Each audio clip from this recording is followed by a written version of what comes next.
the movement 100%, but he said they were pleasant ideas, which isn't a bad thing. Compared to, I think a couple of years ago, he was sort of dissing the movement, saying we were sort of passive and weren't really effective. So it's sort of obviously a step up. He hasn't really said anything too bad, but I think it'd be cool to kind of reach out to people like that, because I think one of the biggest problems still with the movement is that I feel that even though we are gaining headway, we are still kind of outside the mainstream conversation. Whenever I bring up Zeitgeist movement to people on the left, it always gets related back to the first film, which I think's kind of unfortunate, because obviously Zeitgeist movement has nothing really to do with that. So I think that would be the next big thing to do. I think we need to get Zeitgeist movement on the map, especially considering Russell Brand was even mentioning Buckminster Fuller recently. I definitely see good things for the future. So peace out. Hello everyone, my name is Javier Mitchell and I am doing a guest podcast on behalf of Adam Zeitgeist Antium. This is my first ever that I've ever done, so it's a new experience for me and I hope you enjoy my contribution. Adam has asked us to consider what the Zeitgeist movement is doing and if there's anything they can do better, and I suppose gauging perspectives from different people involved. So I'll get straight into it.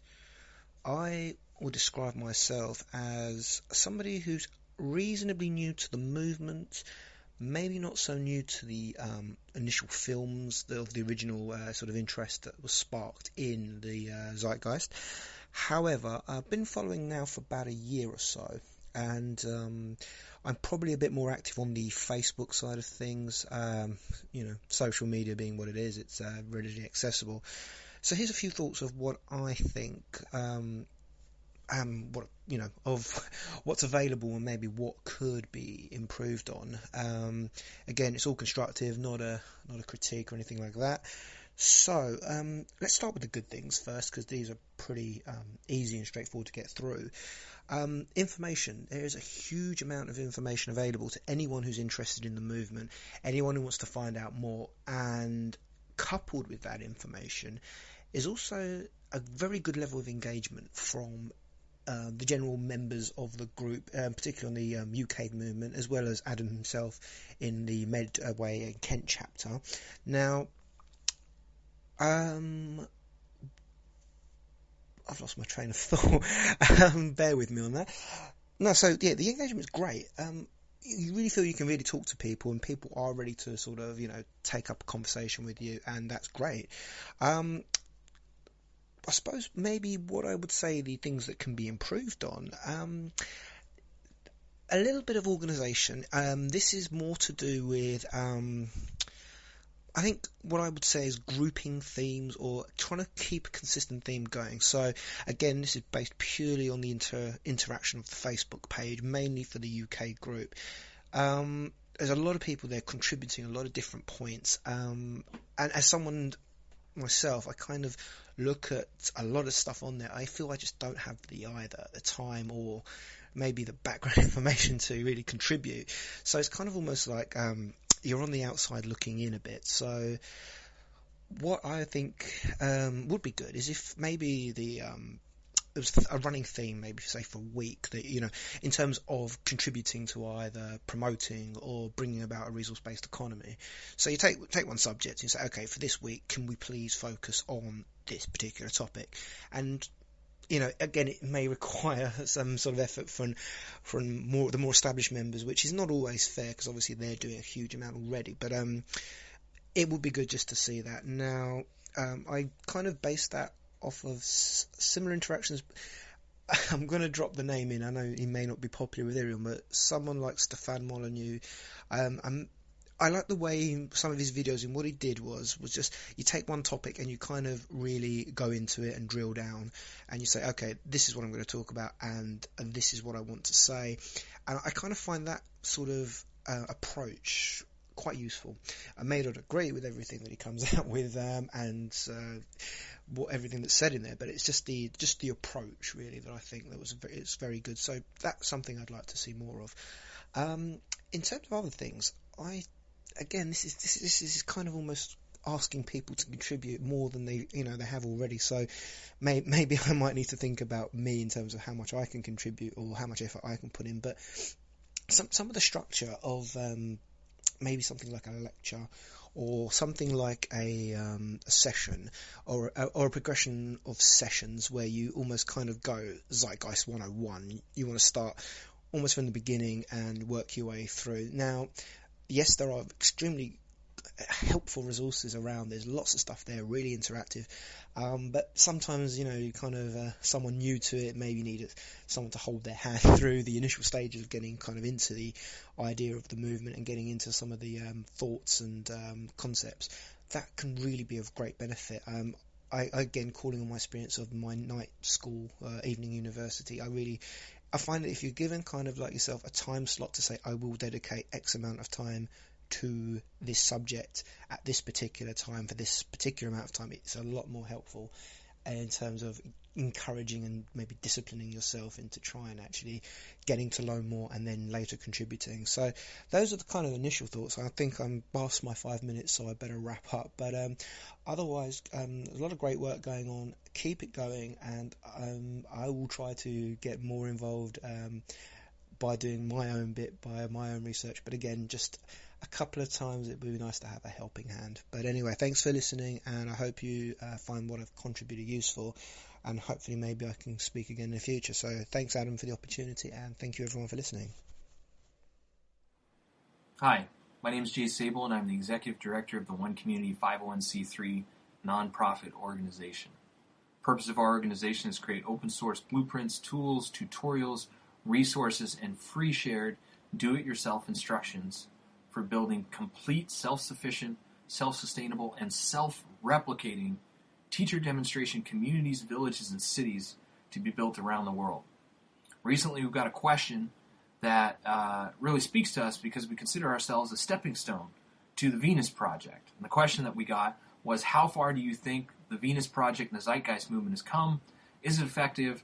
And what could we do to improve, and why? I think our organization is the answer to that question.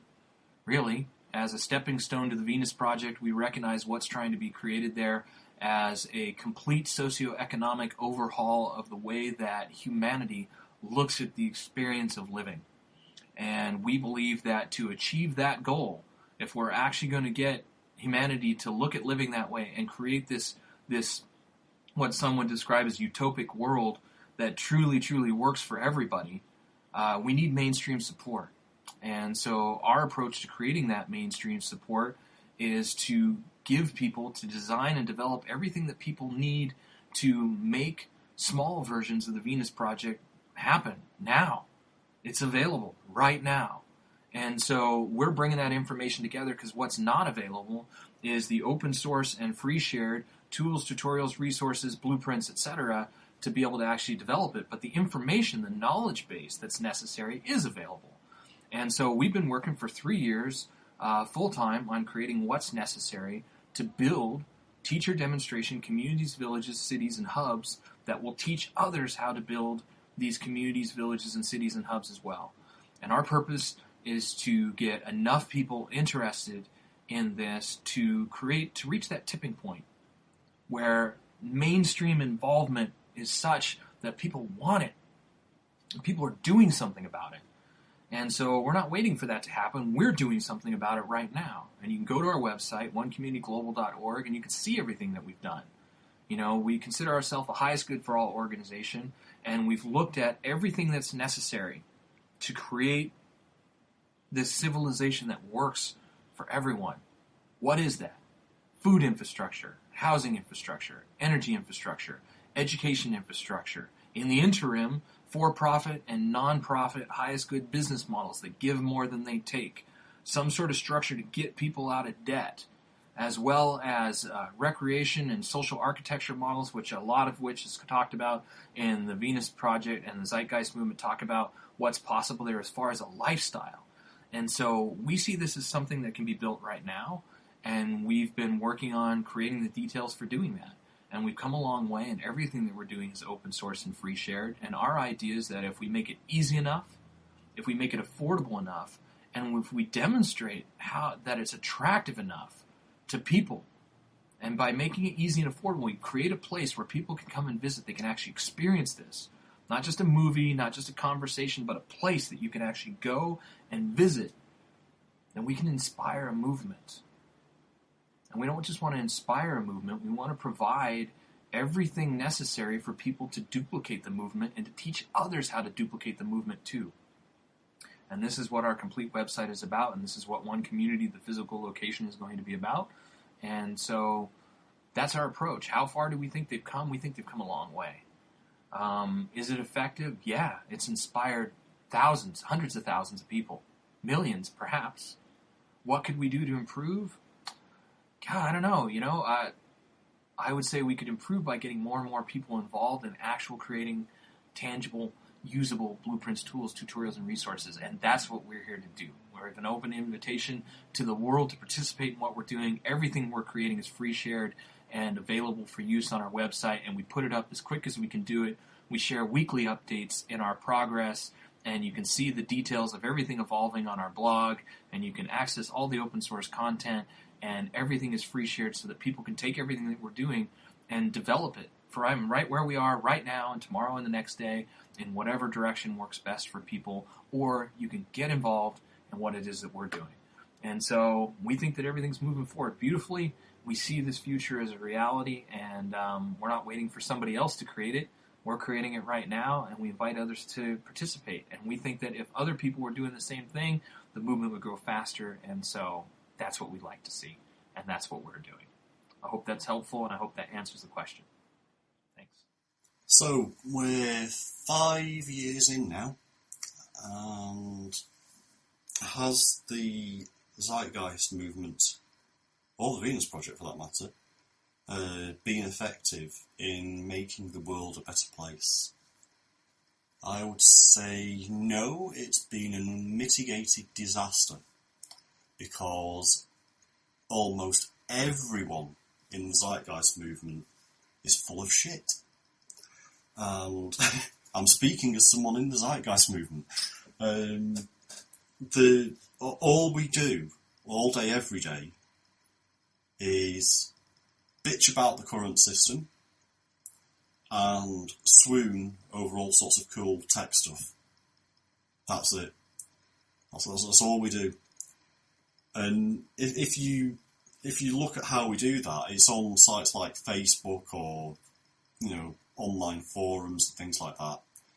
So we bash all these keys, we click the mouse button, bash more keys, click the mouse button some more, bash more keys on the keyboard, bash the mouse some more. That's all we do. That's it. That's literally all we do. If you want to change the world, you can't do it by bashing keys on a keyboard or clicking a mouse button.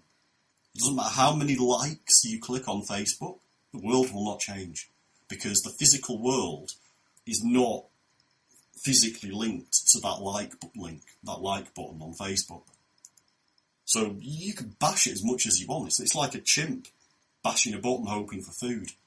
Intermittently, this is the addiction of Facebook. Let me explain this. If you were sort of like in an experiment, and to get food you had to pull a lever, yeah? And you keep pulling that lever and nothing happens, you're just going to get bored and stop pulling the lever. If, on the other hand, you have the exact opposite, and every single time you pull that lever you get some food, then you're not going to pull it anywhere near as often. You'll just pull it when you need food and only when you need food. And if you, there's no worry about missing a meal. You quite happily miss the odd meal because for guaranteed you go and pull this lever and you're going to get food out of it, so you can get your food later if you're busy doing something else. So both of those scenarios, if you're Facebook You know, if you're Zuckerberg or whatever his name is, thinking, how am I going to make shitloads of money and stuff off of Facebook? Neither of those scenarios work for you.